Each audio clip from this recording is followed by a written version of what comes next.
کسی کتاب کو ایک مرتبہ، دو مرتبہ، تین مرتبہ پڑھ دیتا ہے تو اس سے بندے کا دل اٹھا جاتا ہے، لیکن قرآن مجید فرقان حمید مباحث اور بارائے کتاب ہے جس کو بار بار پڑھیں تو اس کے پڑھنے میں اور لطف آتا ہے۔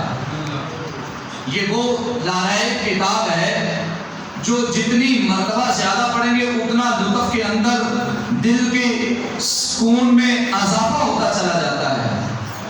ایک کتاب بندہ پڑھ لے تو وہ ایک مرتبہ پڑھے، دو مرتبہ پڑھے، انسان کا دل اٹھا جاتا ہے، یار میں نے یہ پہلے سبق پڑھا ہوا ہے، چھوڑو یار اس کو۔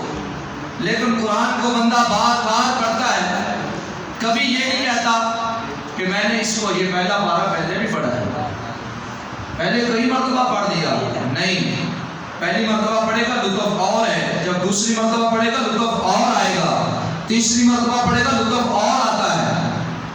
دوسری کتابیں پڑھیں تو غور و فکر کرتے ہیں تو اس کا ایک دو معنی کر کے چپ ہو جاتے ہیں۔ تدبر کریں قرآن پہ، آج سے 1400 سال کا عرصہ گزر چکا ہے، تو آئے دن جب اس قرآن پہ تحقیق کی جاتی ہے تو نئے سے نیا مسئلہ بندہ اخذ کرتا ہے۔ قرآن وہی ہے لیکن اس کو سمجھنے میں فرق ہے، اس پہ غور و فکر کرنے میں فرق ہے، اس کو حاصل کرنے میں فرق ہے۔ قرآن وہی ہے، قرآن کے اندر تبدیلی نہیں، لیکن آئے دن اس قرآن کو پڑھنے سے انسان کے علم میں اضافہ ہوتا چلا جا رہا ہے۔ ہر ایک موضوع پہ کتاب الگ لکھی جاتی ہے، میتھ کی کتاب الگ ہے، انگلش کی کتاب الگ ہے، بایو کی کتاب الگ ہے، کیمسٹری کی کتاب الگ ہے، فزکس کی کتاب الگ ہے، لیکن وہ اپنی کتابیں لکھنے کے بعد بھی پھر کمی محسوس کرتے ہیں، 100-2 سال کے بعد کہتے ہیں کہ یار ابھی اس کتاب کے اندر کچھ کمی باقی ہے۔ پھر کیا ہوتا ہے؟ کہتے ہیں کہ اس کتاب کے اندر چینجنگ کرنی ہے، بھائی کمی باقی ہے۔ لیکن خالق کائنات نے اس کتاب کا نزول فرمایا تو جب سے یہ کتاب نازل ہوئی ہے تا قیامت تک اس میں تبدیلی نہیں ہوگی۔ کیوں؟ خالق کائنات نے اس کتاب میں کمی چھوڑی ہی نہیں ہے۔ بھی تبدیلی تو تب ہو جب اس میں کمی ہو، تبدیلی تو تب ہو جب اس میں کمی ہو۔ جب اس کتاب میں کمی نہیں ہے تو تبدیلی کرنے کی ضرورت کیا ہے؟ تو اس لیے فرمایا الف لام میم ذالک الکتاب لا ریب فیہ ھدی للمتقین۔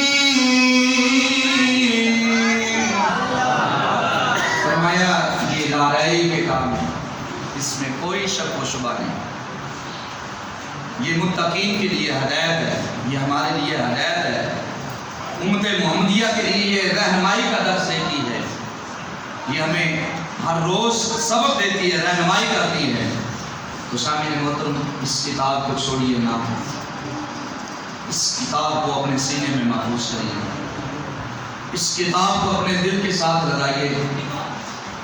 دیکھو یہ کیسی دارائے کتاب ہے کہ دوسری بکیں ہوتی ہے تو بندہ کمر پہ کے پیچھے رکھ کر جو ہے وہ پڑھنے کے لیے جاتا ہے، تو جو چیز پیچھے ہے وہ پیچھے ہی رہ جاتی ہے، جو چیز پیچھے ہے وہ پیچھے ہی رہ جاتی ہے۔ یہ وہ دارائے کتاب ہے، ہم اس کو سینے کے ساتھ جو ہے وہ لگاتے ہیں تو سینے کے اندر ہی سمو دیتے ہیں۔ یہ وہ دارائے کتاب ہے۔ ارے پہلی کتابوں کا نازل ہوا وہ انبیاء کو یاد تھی، لیکن یہ خالق کائنات کا احسان اور فضل اور کرم ہے امت محمدیہ کے لیے کہ خالق کائنات نے اس کا نازل فرمایا تو اس کا 7-8 سال کا بچہ اس دارائے کتاب کو اپنے سینے کے اندر محفوظ رکھ لے۔ یہ اس کو اپنے سینے کے اندر محفوظ کرنا کوئی آسان کام نہیں ہے۔ یہ تو ان حفاظ کرام سے پوچھیں جنہوں نے سارا مہینہ محنت کی اور محنت کرنے کے بعد جو ہے وہ نماز تراویح کے اندر سارے دن کے اندر 1 سپارہ ہی تو پڑھنا تھا. قربان جائے یہ سپارہ تو آسان ہے. یہ تو اہل علم جانتے ہیں یہ سپارہ آسان نہیں ہے. یہ سپارہ آسان نہیں ہے. اس پہ محنت کرنی پڑتی ہے, اس پہ وقت لگتا ہے. اور پھر اس لارائے کتاب کو سینے کے اندر محفوظ کرنا. 7-8 سال کا بچہ اس لارائے کتاب کو اپنے سینے میں محفوظ کرتا ہے. اور یہ فضل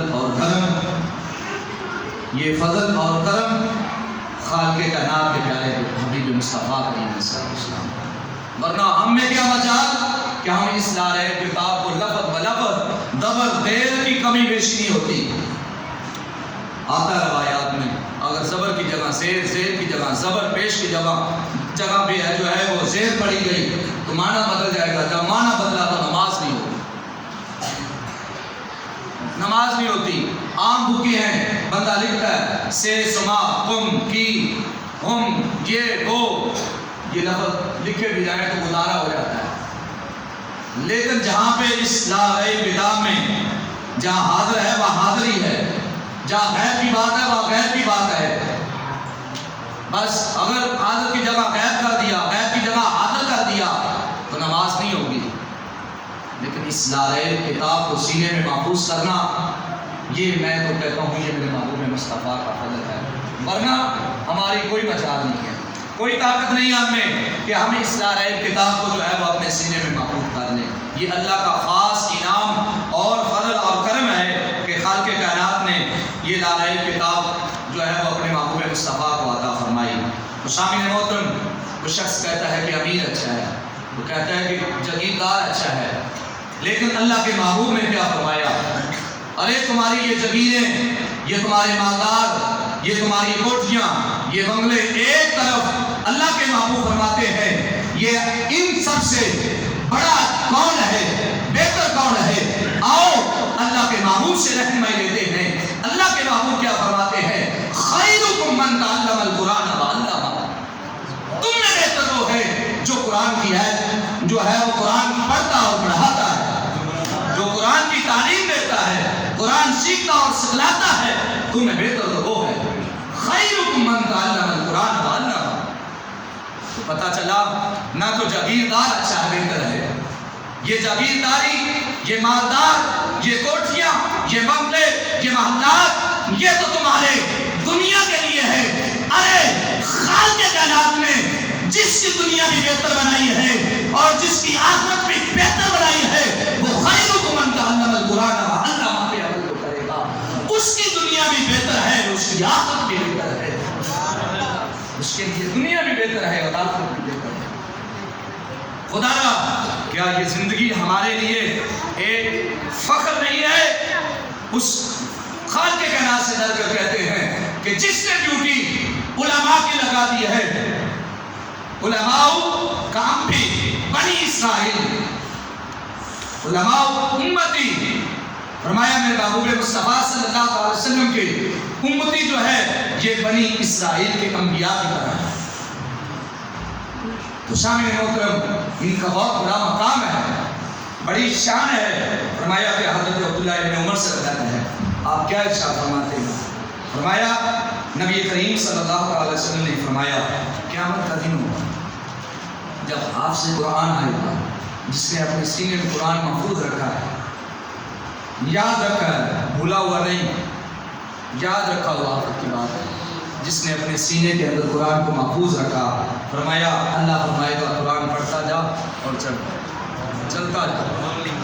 اب وہ قرآن پڑھے گا, آرام سے لگائے گا دوڑ, وہاں پہ سانس کی بات ہی نہیں ہے کہ بندے کو سانس چڑھ گئی. یہ تھکاوٹ, یہ سانس, یہ دنیا کی بیماریاں دنیا میں رہ کریں گے.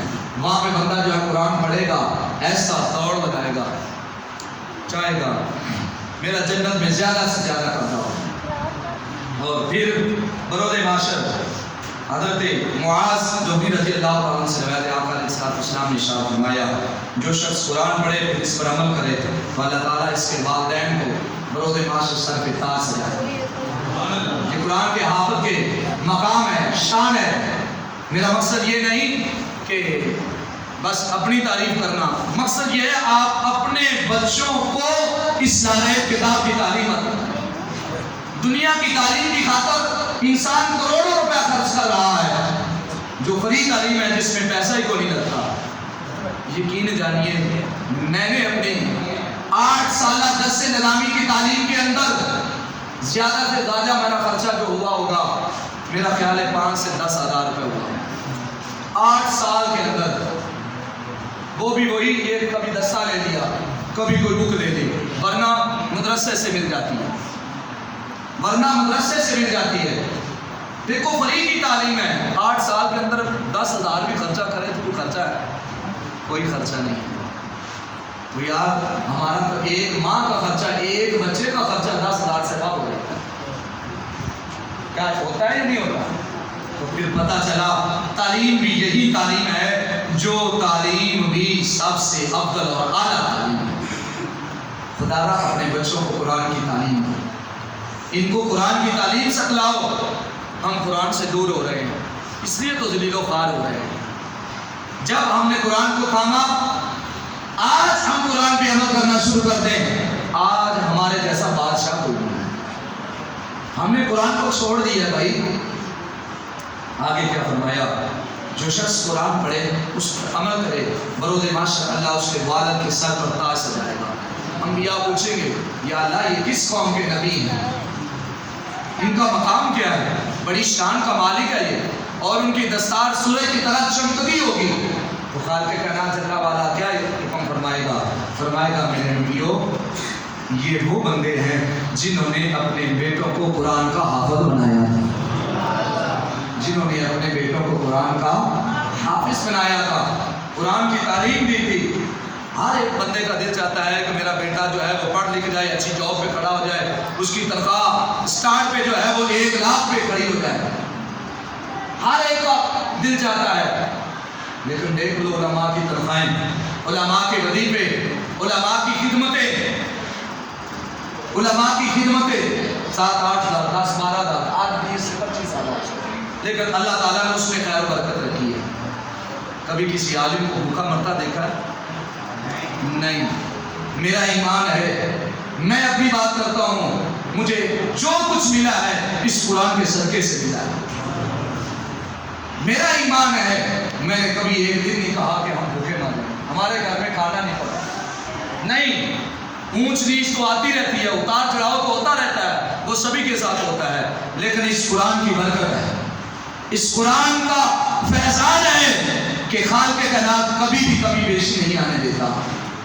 ابھی اگلا مال پڑا ہوتا ہے، اللہ پھر اپنا کوئی بندہ بھیج دیتا ہے، جاؤ بھائی تم محلے کے امام کی خدمت کر دیا، اور پھر آپ کیا کہتے ہیں کہ محلے کے امام کی خدمت کرنا کوئی اس کا ثواب نہیں ہے؟ میرا ایمان، میرا اقتدار اور جو میں نے پڑھا ہے، جتنی آپ مسجد کی خدمت کرتے ہیں، جتنی عظمت اور ثواب آپ کو مسجد کی خدمت کرنے کا اللہ پاک عطا فرماتا ہے، اتنا ہی ثواب خالق کائنات آپ کو علماء کی خدمت کرنے کا ثواب عطا فرماتا ہے۔ جاؤ، میں نے بات کر دی، جس مرضی مفتی اور محدث سے پوچھ لینا کہ ہمارے قاری صاحب نے یہ کچھ اللہ کہا تھا، اتنی عظمت ہے۔ ارے مسجد کا امام، مسجد کا امام، امام کس کو کہتے ہیں؟ سردار کو۔ تو پھر سردار جو ہوتا ہے وہ تو محلے سے بڑا ہوتا ہے، اس کا مقام بڑا ہوتا ہے۔ میرے بھائیوں، جہاں جہاں کے کہیں بھی علماء ہے، ان کا عزت، ان کی عزت احترام کرو، بہت بڑا مقام ہے۔ تو بہرحال کافی ساری باتیں، ابھی ہم قرآن پہ چلے تو 1 گھنٹہ اور لگ جائے گا، لیکن نہیں، آپ سبھی احباب نماز صلاۃ و تسبیح کے لیے بیٹھی ہیں، اوپر ہماری بہنیں بھی ہیں جنہوں نے نماز صلاۃ و تسبیح ادا کرنی ہے۔ تو میں اپنی بات کو کلوز کرتا ہوں 2-4 منٹ کے اندر اندر۔ کیا مقام ہے قرآن پاک کا اور قرآن کے ادب کا؟ بات کر رہا تھا کہ دوسری تعلیم حاصل کرتے ہیں آپ، قرآن کتابیں پیچھے رکھتے ہیں، لیکن یہ قرآن ہم سینے کے ساتھ بٹھا دیں۔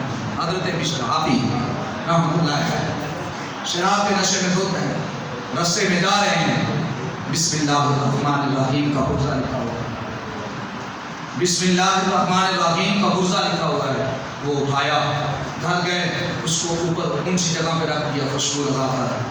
خالق کائنات نے آواز آئی حضرت ذوالنون مصری کی طرف، پیغام تھا، آواز تھی، اس کو واہ نہ سمجھنا، اللہ واہ جو آتی ہے، جو پیغام آتا ہے وہ انبیاء کی طرف ہے، وہ انبیاء کی طرف ہوتا ہے۔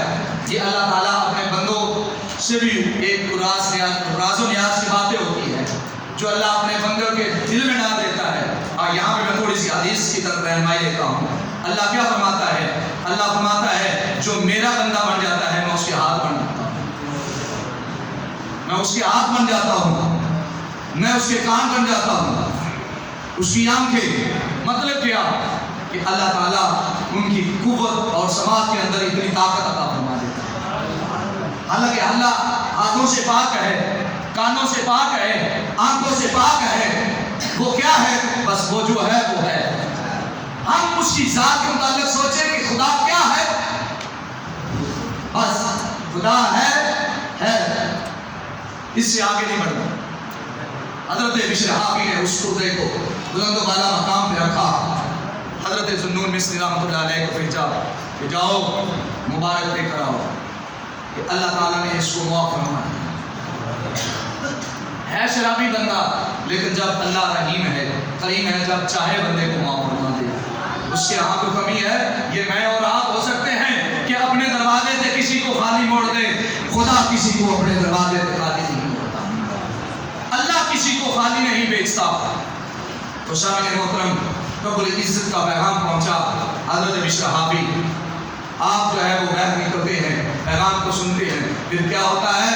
اللہ نے جب بخشش کا اعلان کیا، معافی کا نام جو ہے وہ خط بھیجا، معافی کا پیغام ملا تو خالق کائنات کی طرف سے حضرت بشر حافی کہتے ہیں ننگے پاؤں والوں کو، آپ نے وہ سارے شراب کے مٹکے ہونگے لیے، گلیوں کے اندر شراب ہی شراب ہو گئی، لیکن معاملہ کیا ہے؟ آپ اللہ کے حضور حاضر ہوئے، یا اللہ نے مجھے معاف کیا۔ میرا بات کرنے کا مقصد یہ ہے کہ ایک بسم اللہ الرحمن الرحیم کے پرزے کو بلند و بالا مقام پہ رکھنے کی یہ برکت ہے جو ایک لارے کتاب کو اپنے سینے پہ محفوظ کر دے، تو اس حافظ کا کیا مقام ہوگا جو ایک لارے کتاب کو اپنے سینے میں رکھ دیتا ہے؟ کیا اگر ایک پرزہ اٹھا کے رکھے اللہ اس پہ جہنم کی آگ کو حرام کروا دیتا ہے، تو جس کے سینے میں پوری لارے کتاب محفوظ ہے، کیا اللہ اس پہ جہنم کی آگ کو حرام نہ فرمائے گا؟ خدا را اپنے بچوں کو اس لارے کتاب کا حافظ بناؤ، عالم بناؤ، دین کی تعلیم دو۔ تو اللہ کے حضور دعا ہے۔ اور پھر یہ آج کی رات بڑی عظمت اور بابرکت رات ہے۔ بنی اسرائیل کا ایک شخص یہودی شمعون تھا جو 1000 سال تک، بس بھی میں اپنی بات ختم کر رہا ہوں، اس رات کے حوالے سے اوپر سے نقل بتاتے ہیں اور بات کمپلیٹ ہے۔ تو 1000 سال تک یہ جہاد کرتا رہا، اللہ تعالیٰ نے اس کو بڑی طاقت دی، اور اس کے پاس اونٹ کا ایک جبڑا تھا۔ میں اس بات کو بھی مختصر کر رہا ہوں، پورا واقعہ نہیں کرتا، صرف مختصر عرض کر رہا ہوں، مین پوائنٹ۔ تو اس کے پاس ایک جبڑا تھا، جب یہ جہاد کرتا تھا تو اسی جبڑے کے ساتھ ہی لوگوں کو جو ہے وہ مارتا چلا جاتا تھا، اور ایک اونٹ تھا، اس کی کوہان سے اللہ تعالیٰ نے اس کو پانی بھی میسر کیا ہوا تھا۔ جب پیاس لگتی اس کوہان سے جو ہے اونٹ سے اس کو پانی مل جاتا، جب بھوک لگتی تو وہاں پہ ایک گوشت کا ٹکڑا جو ہے وہ پیدا ہو جاتا، اسی کو کھا لیتا، اور 1000 سال تک یہ جہاد کرتا رہا۔ بڑا مقام ہے جس نے 1000 سال اللہ کی راہ میں جہاد کیا، اور پھر لوگوں نے کہا کہ بندہ بڑا طاقتور ہے، ہم اس کو کیسے ماریں، ختم کریں۔ تو جب ختم کرنے کی بات آئی تو انہوں نے کہا اس کی بیوی کو کہتے ہیں کہ وہ اس کو جو ہے وہ باندھ لے، ہم بڑی رسی دیتے ہیں مضبوط، باندھ لے، ہم پھر اس کو قتل کر دیں گے۔ اس کو سونے جوہرات مال کا لالچ دیا، تو وہ اس مال کے لالچ میں آ گئی، اس نے اپنے شخص کو، اپنے شوہر کو جو ہے باندھ جب آنکھ کھلی تو دیکھا بندے ہوئے، آپ نے تھوڑا سا آسرا کیا، زور لگایا اور رسیاں ٹوٹ گئی۔ دوسری مرتبہ پھر ایسے ہوا، تیسری مرتبہ پھر ایسے ہوا، تو آپ اپنی بیوی کو کہنے لگے کہ مجھے کس نے باندھا ہے؟ وہ ہر مرتبہ یہی کہتی کہ میں نے آپ کو باندھا ہے آپ کی طاقت دیکھنے۔ اصل میں تو اس کے دل میں جو ہے وہ مال کا لالچ تھا، مال لینا چاہتی تھی۔ تو آپ نے فرمایا میں اللہ کا بندہ ہوں، مجھے آپ باندھ بھی دیں، تو اللہ نے مجھے طاقت ہی اتنی عطا فرمائی ہے کہ آپ کبھی بھی مجھ پہ غالب نہیں آ سکتے۔ اللہ اپنے بندوں کو طاقت عطا فرماتا ہے۔ ہاں ایک بات کہنے لگے، فرمایا یہ جو میرے بال ہیں نا، بڑے بڑے بال تھے ان کے، تو فرمانے لگے اگر تم مجھے ان بالوں کے ساتھ باندھو گی تو پھر تو ہو سکتا ہے۔ اچھا، پھر آپ سوئے، اس نے بال کینچی سے کاٹ کر جو ہے ان سے آپ کے ہاتھ باندھ دیے۔ جب آپ کی آنکھ کھلی تو آپ نے دیکھا، تو اس وقت نہ دور چلا اس میں بھی کوئی حکمت ہوگی۔ تو بہرحال اس نے پھر جو ہے وہ ان لوگوں کو بلایا، آپ کو جو ہے وہ باہر لے گئے، تو آپ کے ہاتھ پاؤں کاٹے گئے۔ خیر آپ جو ہے اللہ خالق کائنات کی طرف سے پیغام کے لیے یہاں آواز آئی، تو فرمایا خالق کائنات نے اے شمون یہودی کیا چاہتا ہے؟ جس میں آپ کے بیوی بھی تھی اور وہ دشمن بھی تھے، ایک کمرے میں تھے، تو عرض کی یا اللہ میں حرکت کرتا ہوں، اور اے اللہ تو جو ہے یہ سارا نظام جو ہے ان کے اوپر جو ہے وہ گرا دے اور یہ سارے تہس و نحس ہو جائے، تباہ و برباد ہو جائے۔ تو ان لوگوں نے جو ہے خیال خالق کائنات نے جو ہے وہ ان کو بھی ختم کر دیا، اور فرمایا جب یہ سارا واقعہ حضرت جبریل علیہ السلام نے جو ہے وہ نبی پاک صلی اللہ علیہ وسلم کی بات کے اقدس میں عرض کی، تو اس وقت جب آپ کی امت نے حضور نے جب اپنے صحابہ کو فرمایا کہ اس کا تو اتنا بڑا مقام ہے، تو صحابہ نے عرض کی یا رسول اللہ وہ تو پھر ہم سے بات ہی دے گیا۔ تو خالق کائنات نے فرمایا کہ جبریل جاؤ اب میرے محبوب کو یہ پیغام دو، میں نے اس نے جو ہے وہ 1000 سال تک جہاد کیا ہے، میں نے اپنے محبوب کی امت کو ایک رات دی ہے جس کا نام لیلۃ القدر ہے، جو لیلۃ القدر کی رات کو 2 رکعت نماز نفل ادا کرے گا اس کی عبادت کا ثواب جو ہے وہ اس کی 1000 سال جہاد کرنے سے بھی افضل اللہ